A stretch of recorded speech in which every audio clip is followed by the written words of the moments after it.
Halo, ketemu lagi dengan Asup. Kali ini tips SPSS tentang bagaimana melakukan analisis statistik pada repeated measures. Oke, ini adalah ilustrasi penelitiannya bahwa pada orang-orang yang manula, kehilangan pendengaran itu bisa menjadi hal yang sangat besar masalahnya. Mungkin kalau pengalaman di beberapa orang dekat saya yang sudah manula, ternyata ketika mereka terkesan menjadi seperti marah-marah karena berbicaranya keras, maka jadi dalam hal ini itu akan mempengaruhi terhadap komunikasi dan juga bagaimana mereka bersosialisasi. Nah, untuk mengatasi masalah ini, biasanya manula itu menggunakan alat bantu pendengaran. Alat bantu pendengaran ini ketika dipakai memang kadang-kadang agak canggung juga. Jadi untuk mengevaluasi sejauh mana bahwa penggunaan alat bantu pendengaran ini membantu, maka diukurlah evaluasi program pendidikan terkait dengan masalah communication skill ini dalam bentuk kualitas hidupnya dan kepuasannya itu pada sebelum pemberian treatmentnya, kemudian setelah pemberian treatment, dan 6 bulan setelahnya. Ilustrasi penelitian ini saya ambil dari penelitian Kramer dan kawan-kawan tahun 2005. Contoh datanya adalah ini. Jadi ada 6 partisipan, diukur 3 kali masing-masing, before, after, dan 6 month after. Jadi pertanyaannya adalah dalam hal ini mengolahkannya bagaimana? Dalam pengolahan statistik, analisis data statistik yang akan dilakukan biasanya ada 3 hal. Yang pertama adalah ada berapa variabel. Dalam penelitian ini ada 2 variabel, yaitu pengukurannya kapan dilakukan, ada 3 variasi, before, after 6 month, dan apa yang diukur yaitu quality of life. Kemudian kaitannya di sini adalah IV-DV. IV-nya adalah pemberian treatmentnya, kemudian DV-nya adalah kepuasan hidupnya. Kemudian berarti kaitannya adalah yang sebab akibat. Kemudian yang ketiga yang lebih esensial adalah skala pengukuran dari si variabel penelitiannya. Jadi dalam hal ini skala pengukurannya tergantung kita mentreatmentnya. Jadi kalau misalkan umumnya kalau data seperti ini perlu kita cek juga apa itu pengukurannya. Tapi kita asumsikan kita akan bermain di sini, yaitu skala pengukurannya bisa berupa yang rasio atau interval, dalam bahasa SPSS disebut sebagai skala pengukurannya scale, kemudian atau ordinal. Kalau untuk nominal, angka di sini tidak nominal karena ini bukan categorical. Jadi untuk SPSS tips kali ini kita akan bahas mengenai 4 analisis, yaitu Wilcoxon, paired sample t-test, Friedman test, dan repeated measures ANOVA. Video ini adalah tips bagaimana melakukan di SPSS. Mengenai apa itu konseptualnya, silahkan cari di video-video saya yang lainnya. Oke, jadi yang akan kita lakukan adalah kali ini bagaimana mengolahkan data ini menjadi analisis statistik yang 4. Wilcoxon, paired sample t-test, Friedman test, dan repeated measures ANOVA. Kita akan memindahkan data ini ke dalam SPSS. Silahkan juga lihat di video saya yang lainnya bagaimana melakukan entry data ke dalam SPSS. Agak lama. Oke, tidur.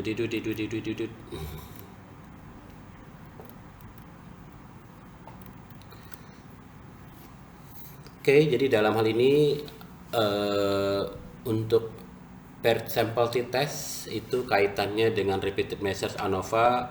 Kalau t-test hanya untuk 2 treatment, demikian juga dengan Wilcoxon. Untuk yang repeated measures ANOVA bisa untuk 2 treatment atau lebih. Friedman test juga bisa untuk 2 atau lebih. Kita akan mengolahkan yang dua awal lebih dulu, yang in per sample test dan repeated measures ANOVA.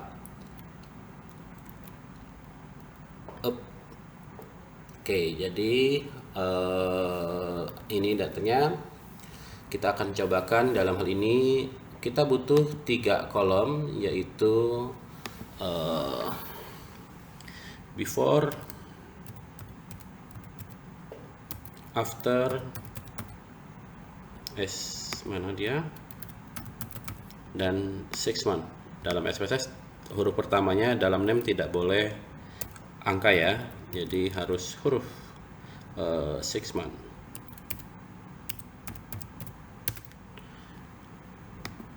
Oke, desimalnya dibuat 0 saja untuk lebih memudahkan. Kalau kalian takut salah, silahkan tambahkan variabel misalkan partisipan ya.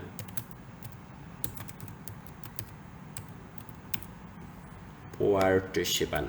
Oke, ini saya buat jadi string. Oke, partisipannya ada Ali, B, C, D, E, F, ada 6. Kemudian datanya ke bawah 238,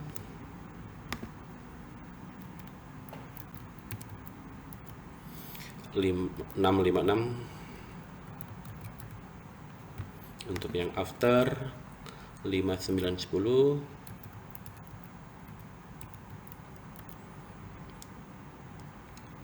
1389,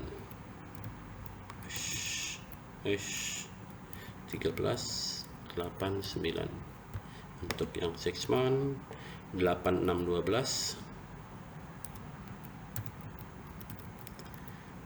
111112. Oke, sudah selesai ngentri datanya. Apa yang berikutnya kita lakukan?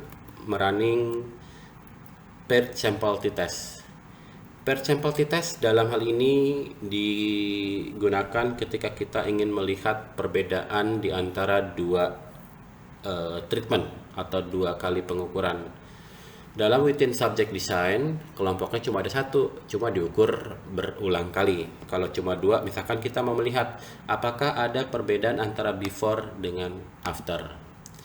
Analyze, compare mean. Kalau di SPSS istilahnya paired sample t-test. Klik, lalu masukkan 2 variabel, before dan after. Misalkan yang pertama, klik OK. Ya, ini hasilnya. Kita tinggal lihat di sini outputnya apakah ada perbedaan signifikan. Ada.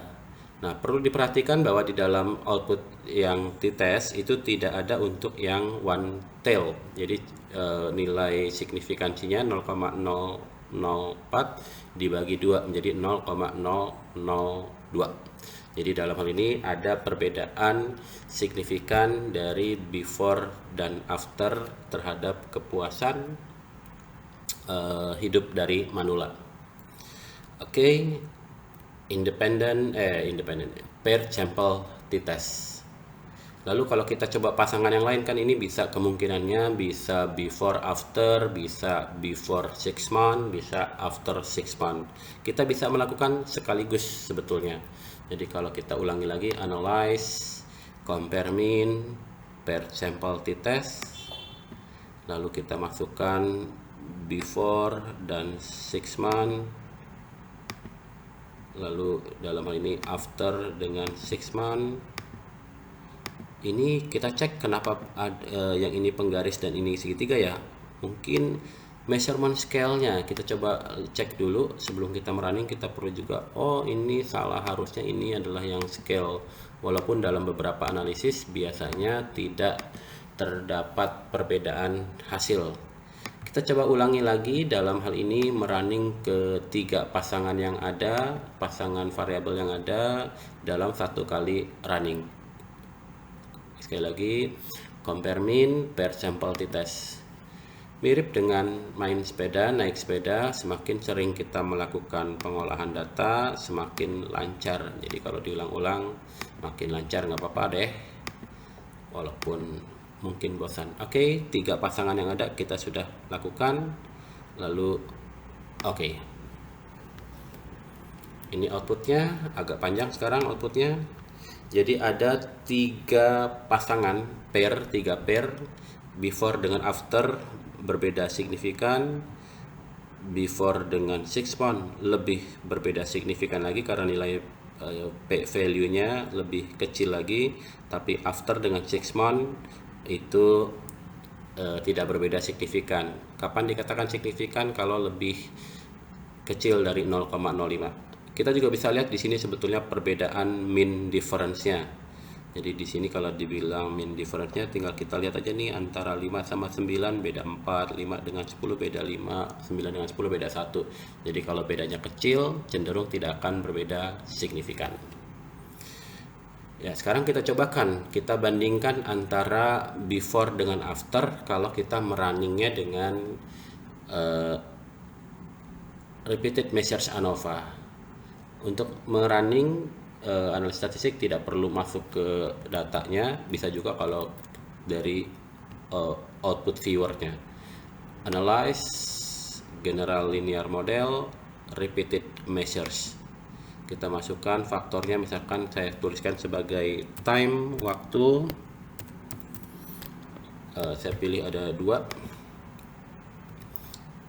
Add, define. Yang 2 itu adalah yang before dan yang after. Kemudian klik OK. Jadi kalau kita lihat tadi untuk yang before sama after itu berbedanya signifikansinya 0,04. Kita lihat di dalam output yang test of within subject 0,04 juga.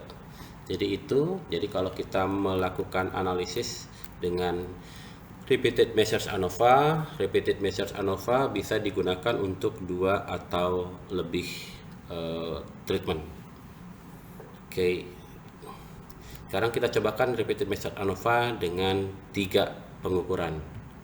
Sama, analyze general linear model repeated measures.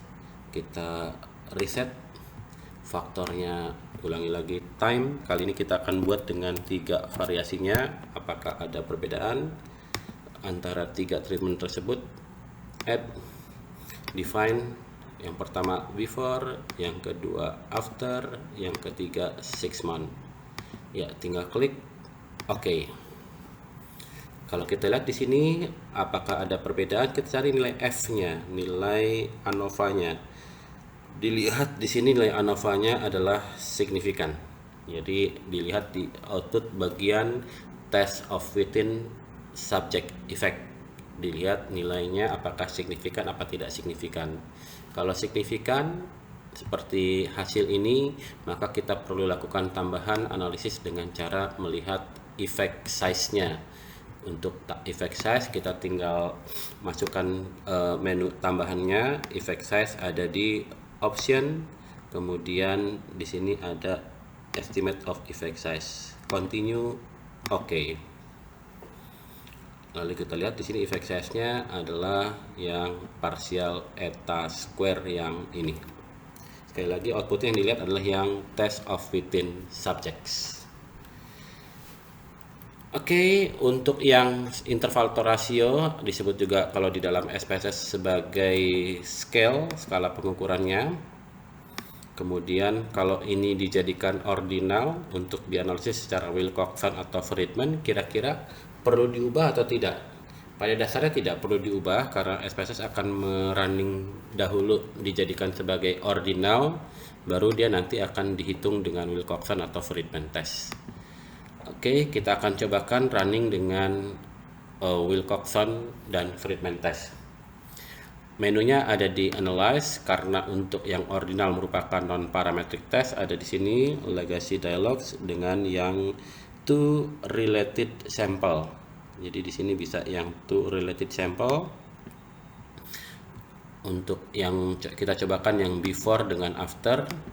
Ini kalau dikatakan hasilnya akan berbeda dengan yang paired sample t-test karena memang akan berbeda cara pandang atau perhitungannya. Kalau dengan Wilcoxon test maka di running akan menggunakan dengan skala ordinal, sementara kalau dengan yang paired sample t-test maka akan digunakan yang scale, artinya dihitung mean dan variance-nya. Kalau di sini yang dihitung adalah menggunakan rankingnya. Jadi kita lihat, klik OK, lalu lihat outputnya. Untuk yang Wilcoxon test lebih sederhana, outputnya tinggal dilihat apakah signifikan apa tidak signifikan. Di sini dilihat bahwa ada perbedaan yang signifikan 0,026. Jadi ada perbedaan ranking. Jadi dalam hal ini urutannya berbeda di antara kedua pengukuran tersebut, di mana yang pengukuran dengan after cenderung memiliki ranking yang tinggi-tinggi. Kalau kita lihat di sini nilai paling tinggi di before 8, sementara paling rendah di sini 5. Jadi ini cuma pisah sedikit, tidak, kalau ini bercampur ke dua ini maka tidak akan ada perbedaan urutan. Oke, kita sekarang cobakan yang Friedman test. Friedman test digunakan untuk yang lebih dari dua atau lebih. Kita cobakan yang 3 aja ya. Analyze, non-parametric test, legacy dialogues, kemudian karena lebih dari 2 kita pakainya yang K sample. Walaupun bisa dibuat, ini Friedman test bisa dibuat sejumlah yang kita mau sebetulnya. Tapi kalau mau 2 silahkan, kalau mau 3 enggak, silahkan aja. Tinggal klik OK.